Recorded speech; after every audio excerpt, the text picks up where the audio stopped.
kang ibang gagawin, kundi ang akiti si Nicholas Asis. At kapag nagawa mo na yun, tsaka mo saktan. Pero dapat, siguraduhin mo munang kapit na kapit at in love na siya sa'yo. Naiintindihan mo ba ako, Maxine?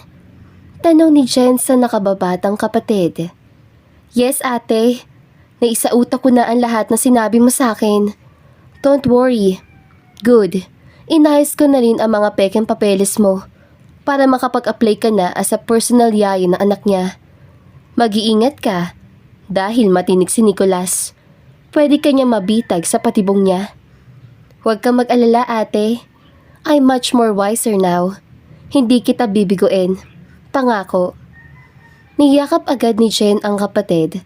Sa wakas ay dumating na ang tamang panahon para makaganti sa lalaking labis na nanakit sa kanya. Kung hindi niya man ito magantihan ng siya mismo, ang kapatid niya si Maxine ang tanging susi. Habang si Maxine naman balisa pa rin habang nag-iimpake ng kanyang damit. Sa isip niya, kaya niya kayang panindigan ang kasinungalingang dadalhin niya ng matagalan? Noong una, nagdadalawang isip pa siya, ngunit dahil sa kagustuhang maipaghigante ang kapatid, ay kakayanin niya ang lahat.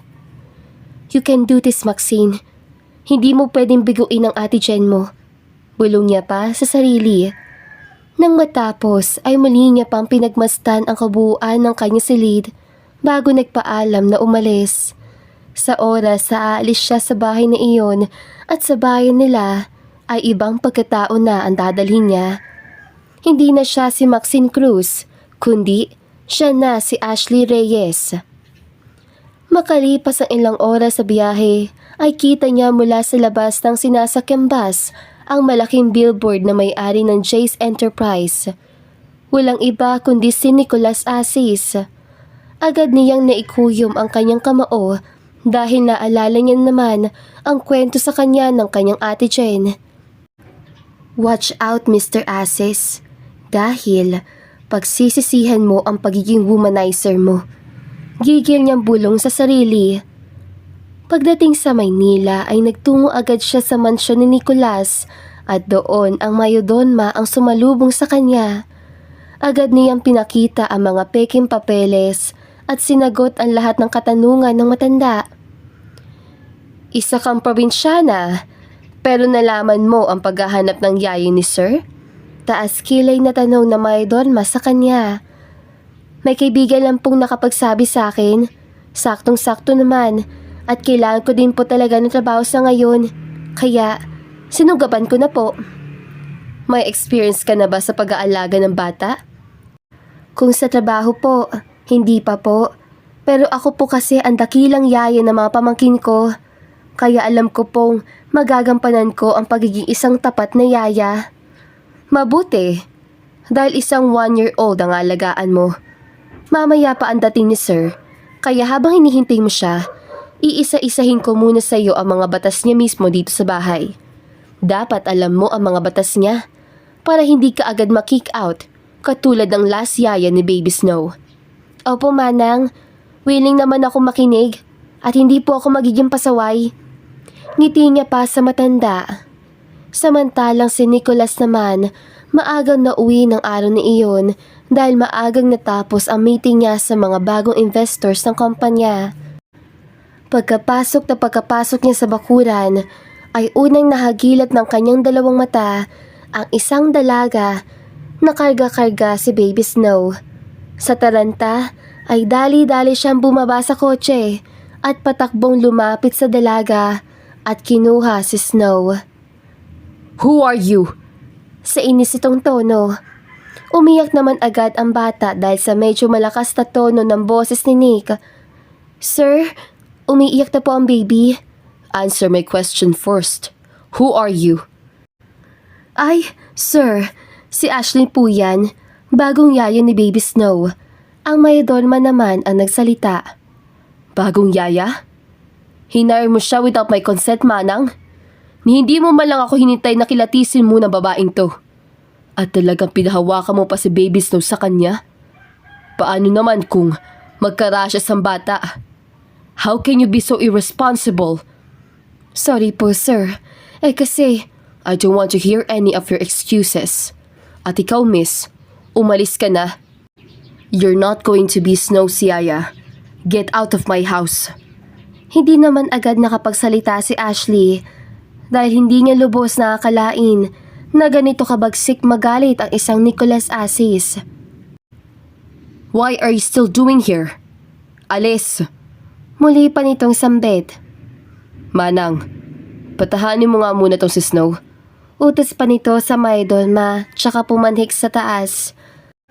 Pero dahil ayaw tumahan ng munting bata, ay huminga na lamang na malalim si Ashley tsaka nilapitan ang may Dolma. Ako na po magpapatahan, Manang. Nako, wag na. Umalis ka na. At ayaw pa naman ni Sir na maabutan ka pa dito sa baba. Sige na, umalis ka na. Kahit saglit lang po. Namumula na po kasi siya sa kakaiyak eh.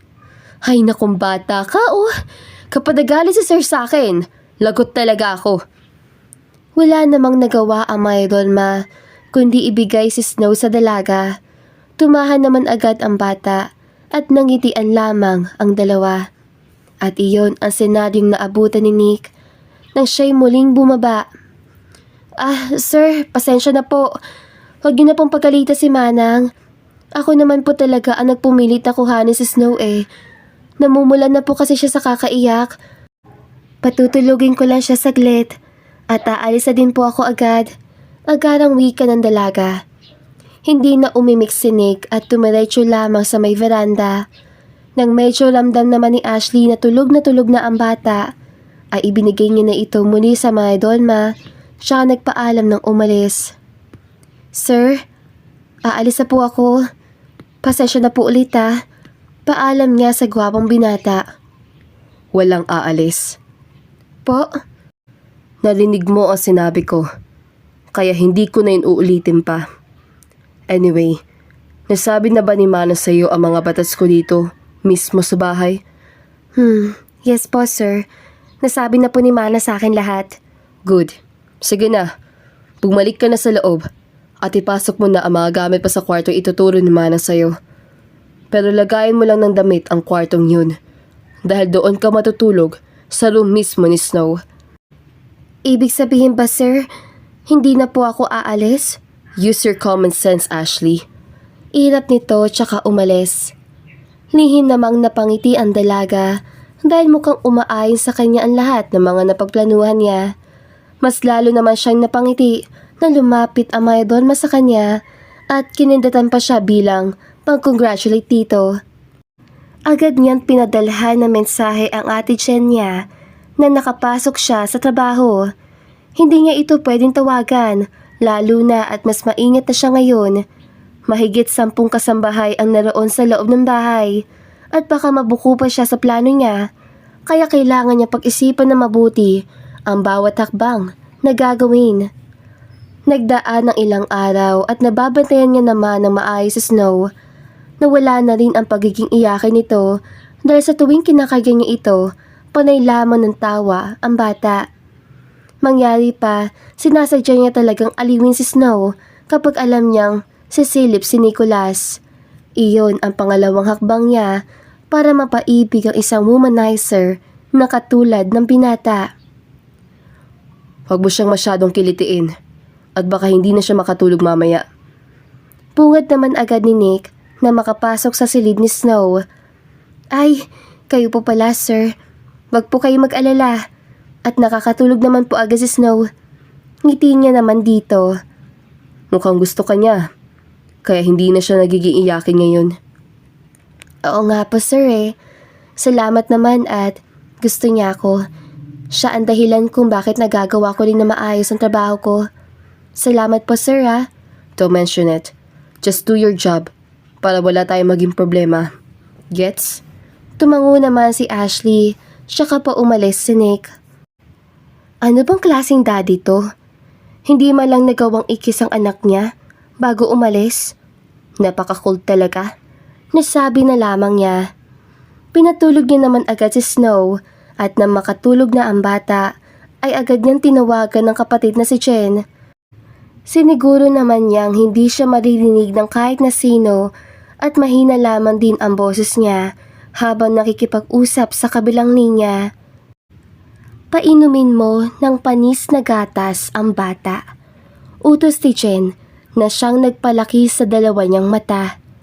Ano? Ate naman! Akala ko ba si Nicholas lang ang tatabahuhin ko? Bakit nasali ang bata? Basta, gawin mo na lang ang utos ko sa'yo. Wala lang naman yan eh. Hindi mo naman kaanong-anong batang yan. Kahit na ate, hindi ko pwedeng idamay ang inosenteng bata. Ang usapan natin, kay Nicholas lang ako gaganti. Ano bang nagawa ng batang to sa'yo ha? Wala. Gusto ko lang naman paglaruan ang feelings ng isang Nicholas Aces. Yan naman talaga ang goal mo, di ba? Ang paglaruan siya, kaya gawin mo na. Sige ate, sa mahina na nitong tono at pinatay ang linya. Nagawa pang tignan ni Ashley ang natutulog na si Snow, pero sa kabila nun, mas pinili niya pa rin wag sundin ang kapatid. Gumawa na lamang siya ng kwento kahit ang totoo wala naman talaga nangyari. Hindi niya pwedeng idamay ang inosenteng si Snow dahil wala naman itong kasalanan kay Jen. Ngunit ang labis na hindi maintindihan ni Ashley ay ang ibang utos ng kapatid na labag na sa kanyang kalooban. Katulad na lamang na lagyan ng lason ang kape ni Nicholas, paliguan sa mainit na tubig si Snow at kung ano-ano pa. Kaya na hindi na makatiis si Ashley ay nagalit na ito sa kapatid. Ano ba ate? Hindi ko kayang gawin yung mga gusto mo. Hindi mo na naman kaya? Bakit? Don't tell me. Nauhulog ka na sa bitan ng isang Nicholas Aces, ano? Sinabi ko na sa'yo na kailangan mo mag-ingat at baka mahulog ka sa patibong niya. Hindi ako nauhulog sa patibong niya kung meron man. Basta, ito lang ang sasabihin ko sa'yo ate. Kung ano ang una na pagplanuhan natin, yun lang ang gagawin ko. Estupida. Wala na akong pakialam sa sasabihin mo. At pasensya na. Hindi ko kaya manakit ang bata. Hindi rin ako mamamatay tao. Kaya sorry. Sabay patay sa linya. Napahugot na lang ng isang malalim na hininga si Ashley dahil alam niyang nagwawala na ang kapatid ngayon. Kung hindi nga lang niya ito mahal, ay wala siya ngayon sa Manila at masaya sana ginagampanan ang pagiging isang nurse sa ibang bansa. Pero lahat ng iyon ay kinalimutan niya muna, alang-alang sa kapatid. Ngunit sa kabila nun, ipinagpatuloy niya pa rin ang plano. Hindi niya pwedeng sayangin ang pagkakataon, lalo pa at nandito na siya at nagsisimula na. 10:00 na ng gabi noon nang dumating si Nicholas galing sa bar. Nagkayayaan kasi sila magtatropa at medyo na-miss niya rin gumimik saglit kaya medyo tipsy na siya na makauwi. Mabuti na lamang at ligtas siyang dumating sa mansyon. Pagpasok niya, nakita niya pa ang Maya Donma kaya agad niya itong tinawag. Manang! Sir? Diyos ko, lasing po ba kayo? Teka lang po at ipagtitipla ko po kayo na mainit na kape. Taranta naman itong wika. Ilang minuto pa bumalik naman agad ang Maya Donma at agad nang inilapag sa maliit na mesa ang kape na siyang ininom naman agad ni Nick. Dahan-dahan sir at mainit po yan. It's okay Manang. Mas ayos nga kapag mainit para mawala ang kalasingan ko. Sige na po, matulog na po kayo. Sigurado ka, sir? Baka may kailangan pa po kayo. Wala na, I'm good. Tumango naman ang matanda bilang gante at pumasok na sa silid nito. Habang si Nicholas naman, inubos na muna ang mainit na kape bago pumanhik sa taas. Nang akma na sanay siyang papasok sa kanyang kwarto, ay naalala niyang hindi niya pala nakita ng buong araw ang anak na si Snow. Kaya naisip niyang silipin muna ito. Doon bahagya naman siyang napangiti nang makitang mahimbing na natutulog ang anak. Katabi ang yaya nitong si Ashley. Agad namang nabaling ang paningininig sa kabuuan ng dalaga at napalunok pa ng pagkarami-rami. Nakasuot kasi na see-through top ang dalaga at maikling shorts na agad makikita ang kakinisan at kagandahan ng katawan nito. Huminga naman agad na sobrang lalim ang binata at kinalma muna ang sarili bago kinuha ang kumot at akma na sanang kukumuta si Ashley pero agad na itong nagmulat ng mata. Sir? Sa mahina nitong bigkas. Kanina pa ba natutulog si Snow? Yes po, sir. Kanina pa po siya na at hindi na nga natapos pa ng dalaga ang kanyang pagsasalita. Nagsakupin na ni Nicholas ang kanyang labi. Nagulat man pero tila ba nawala ng lakas si Ashley. Nang mga sandaling iyon na animoy, may pampamanhid ang bawat galaw ng labi nito. Nalalasahan niya pa ang magkahalong alak at barakong kaping ininom nito pero winalambahala na muna iyon ng dalaga at nagpadala na sa agos ng kalibugan at kalupukan. Gamit ang buong lakas ng binata, hinila nito si Ashley sa sofa at doon na dahan-dahan tanggal ang kanyang mga damit na tinuturing niyang isang malaking sagabal sa view na nais niya nang makita. Bahagya pang nangungol ang dalaga nang maramdaman niya ang di ni Nicholas na gumagalaw na rin sa loob ng bibig. Sinunod niya naman ang bawat galaw nito at kapwa na nakikipaglaro sa isa't isa ang kanilang mga dila. Hanggang sa bitawan na nga ni Nicholas ang kanyang labi at naglakbay naman ang dila nito sa leeg at pababa nito na agad inangkin na para bang isang sanggol na uhaw sa gatas ng isang ina. Kung ang isang buntok ay inangkin ng bibig ni Nicholas, ang isa naman inangkin na ng kamay nito at mabilis sa hinilas. Ang isang kamay naman ng binata ay nasa pagkabay na ni Ashley at doon dahan-dahan pasok ang kanyang dalawang daliri dahilan upang mas lumakas ang ng dalaga. Gagatin mo ang kamay ko kapag gusto mong baka magising si Snow at mabitin pa tayo. Romantikong sambit ni Nicholas. Pinapahirapan mo ba ako? Natanong naman agad ni Ashley dito. No, sweetie. Gusto ko lang sulitin ang bawat galaw ko para mas lalo ko manahan. But don't worry, hindi ko na patatagalin pa to. Kinuha niya ang dali pagkatao ng dalaga at agad nilapit ang mukha dito para pagluruan muna ng dito niya ang kuweba ni Ashley. Nang maramdaman niyang handang-handa nang pumasok ang kanyang armas, ay doon na niya tinanggal ang suot ng talon. Magaling ka bang driver? Makahulugan tanong niya kay Ashley na agad din namang nakuha ng dalaga. What if sabihin ko sa'yong gagalingan ko? What will you do then? Eh di ikaw ang tapos sa akin. Naging mabilis naman ang tugon ng dalaga at siya na nga itong pumabaw sa binata.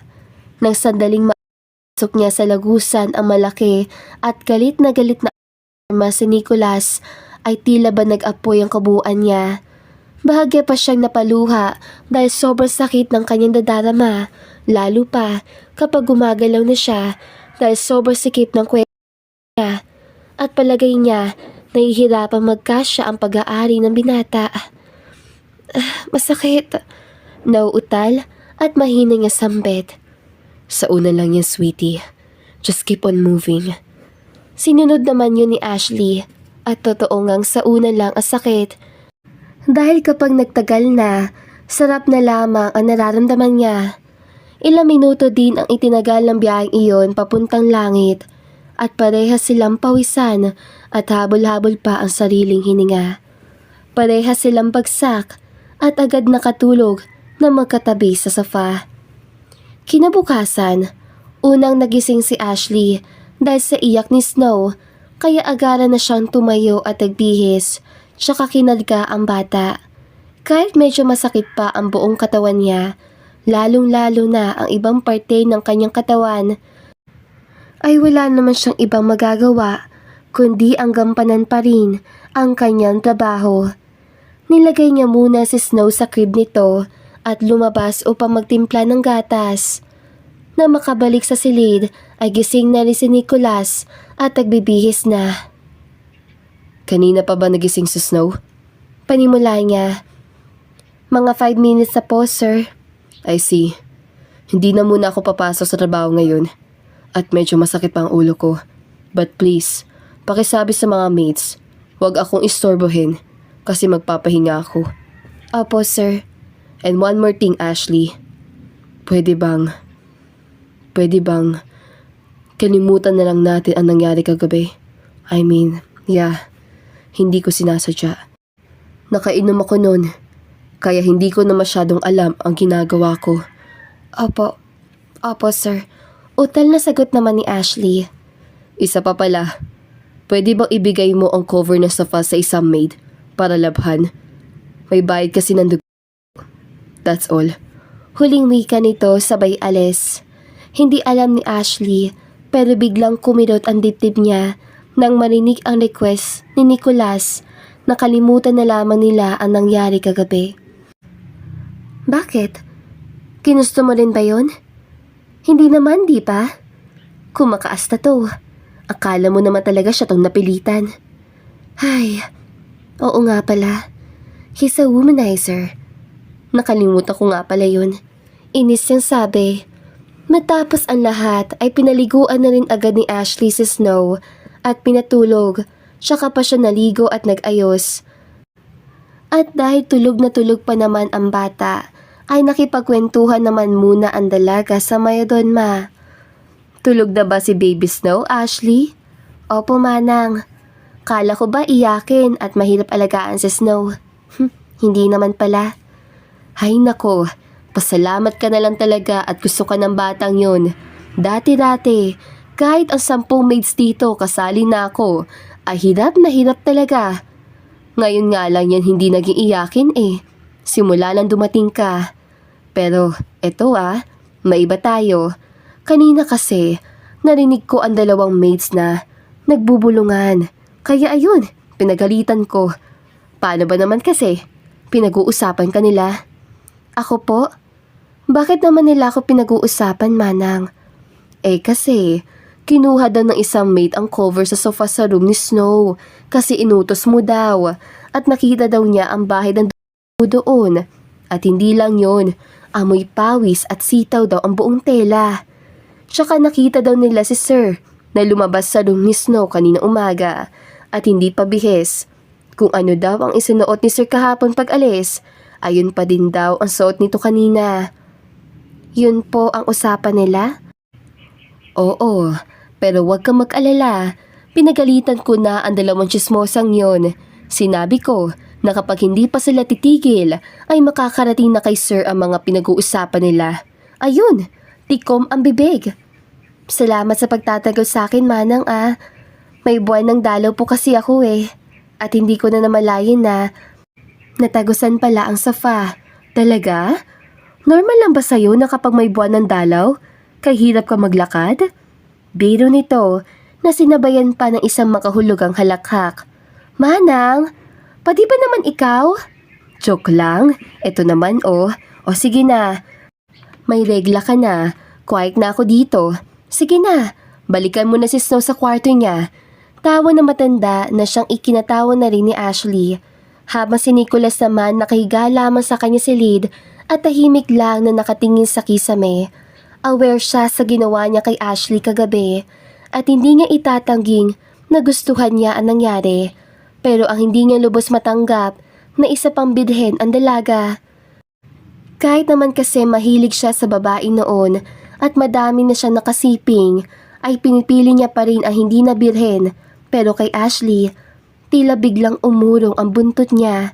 Dahil doon, mas pinili niya mag-hire ng isang private investigator para mas malaman niya ang background ng dalaga.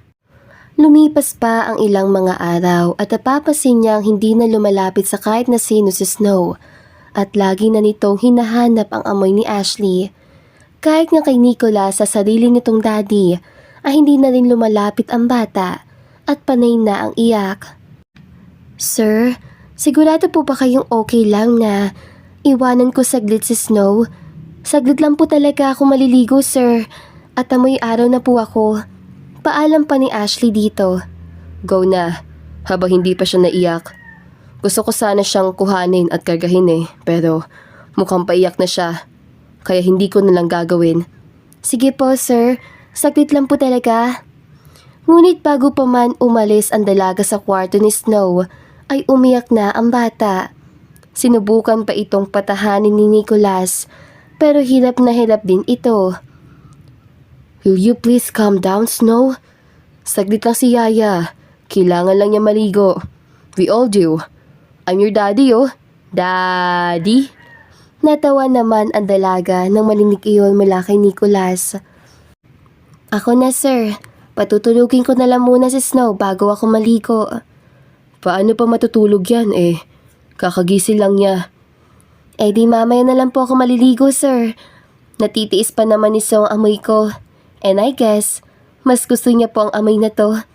Tawa niya na siyang ikinatawan na rin ni Nicholas. Inaamin ng binata na bilib siya sa dalaga pagdating sa pag-aalaga kay Snow.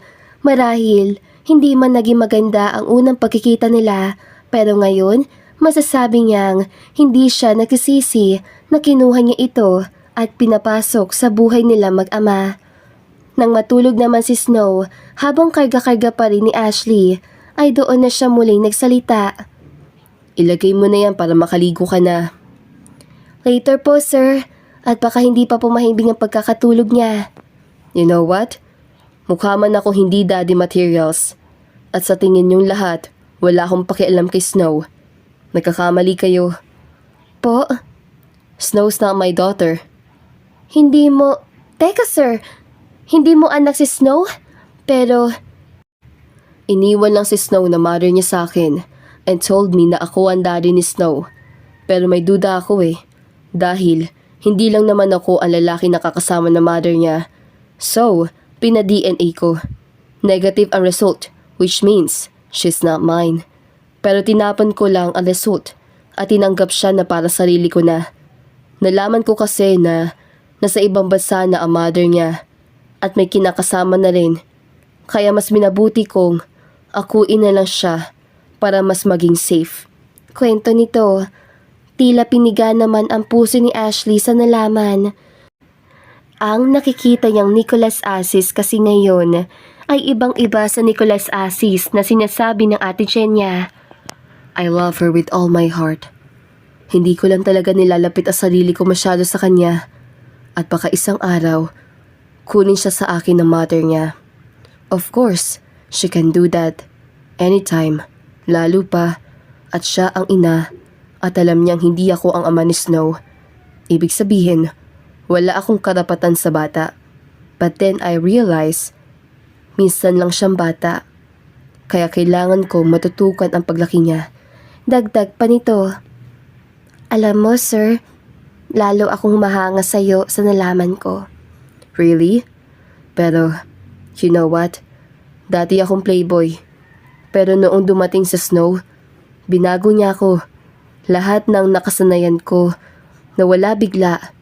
Tsaka ko lang napagtanto na ang nakasanayan ko before, hindi yun ang buhay na gusto ko. But this one, nagdadrama na ako sa harap mo. Sige na, ilagay mo na si Snow para magawa mo na ang mga dapat mong gawin. Yun naman agad ang ginawa ni Ashley, pero imbis na lumabas ng silid para makaligo na, hindi niya alam kung bakit mas pinili niyang sunggaban ng halik ang binata.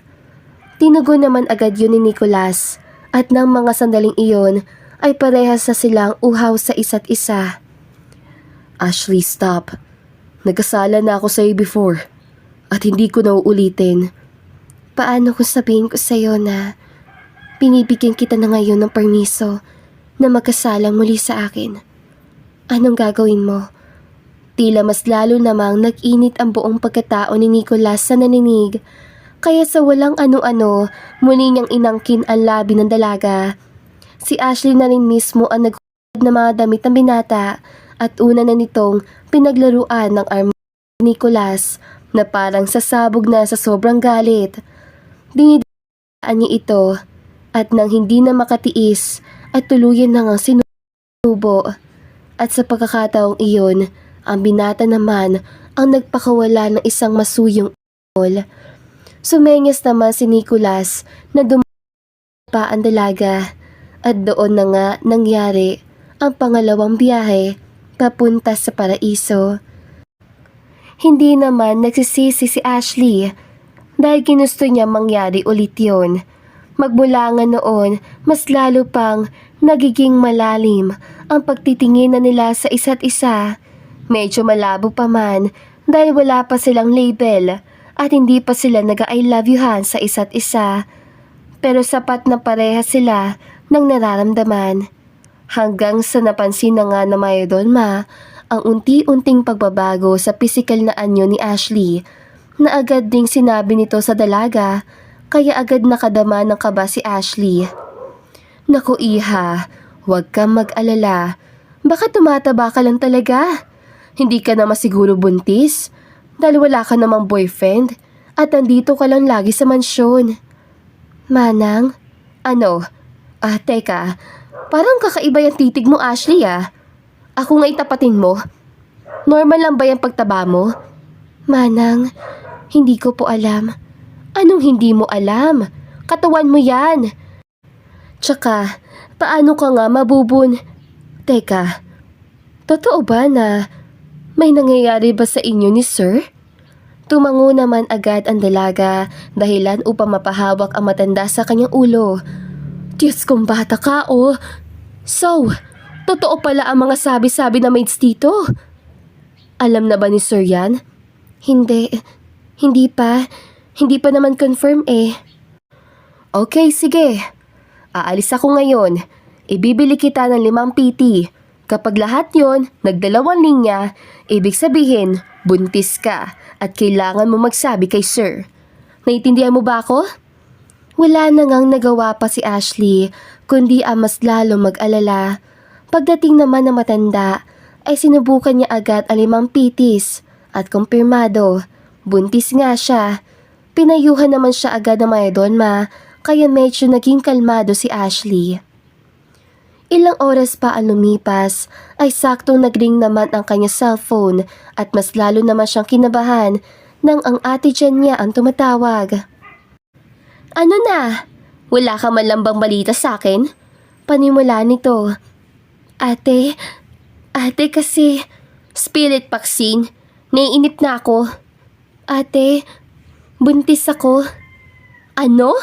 Buntis ka? At sino namang ama ha? Sino na? Wait, buntis ka? Don't tell me. Hinayaan mo si Nicholas sa galawin ka? Ate, hindi siya tulad ng iniisip mo. Mabait si Nicholas. Iyak na niya. Mabait? Maxine, baliw ka na ba? Baka nakakalimutan mo ang lagi ko kinukwento sa'yo kung paano niya biniyak ang puso ko. Pero nagbago na siya. Inaamin niya naging playboy siya before, pero nagbago na siya ate.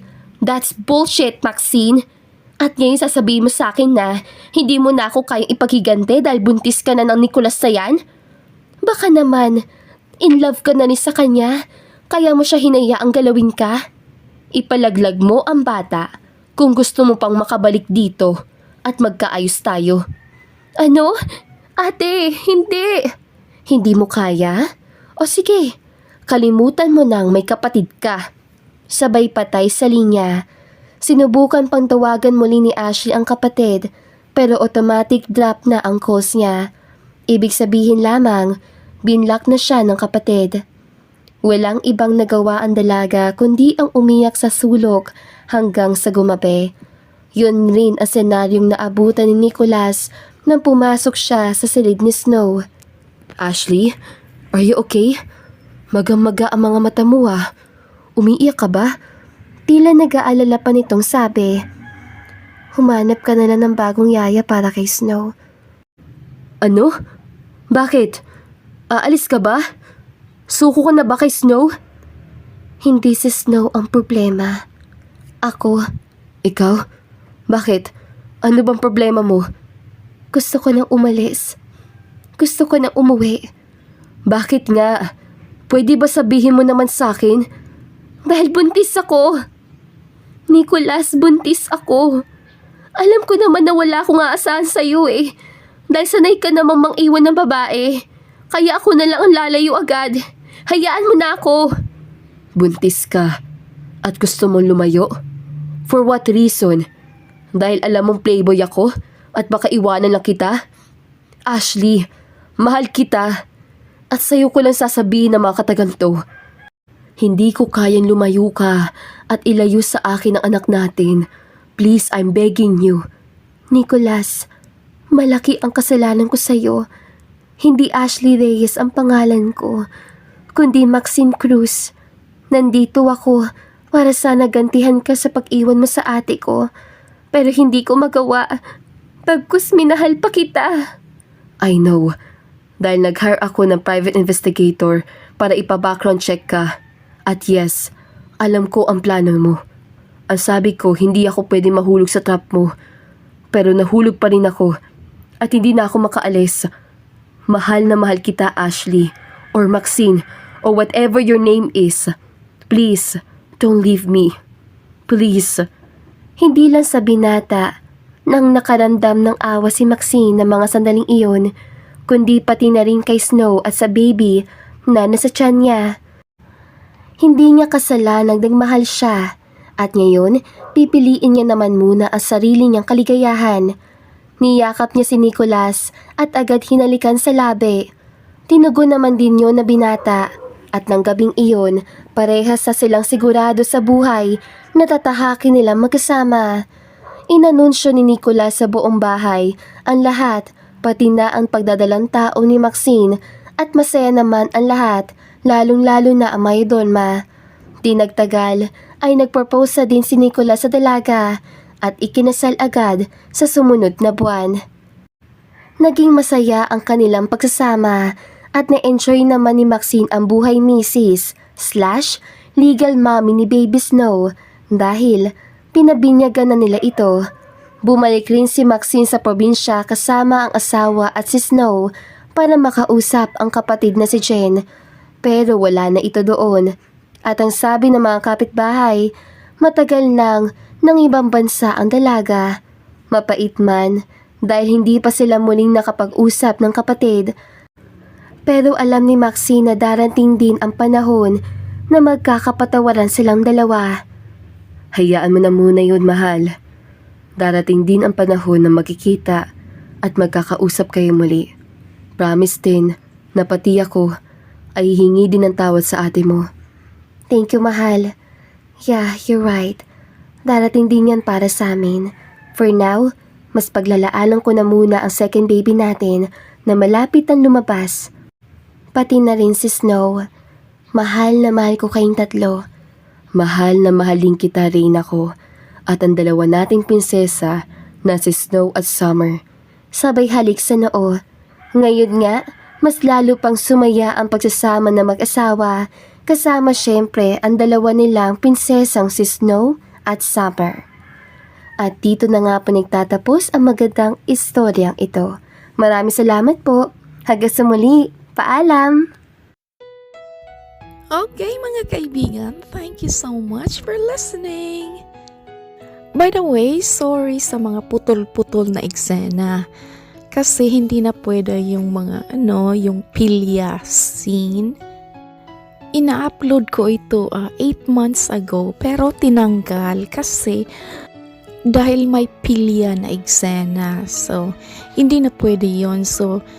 So I cut little here, little there, putol-putol na. So hopefully, naintindihan nyo pa rin. Okay, once again, maraming salamat po for the love and support here sa Kulay TV. This is Ethel McManaman, Kulay TV creator, saying, bawat buhay ay may kulay. Thank you and take care. Dagan kayong salamat. See you sa next story.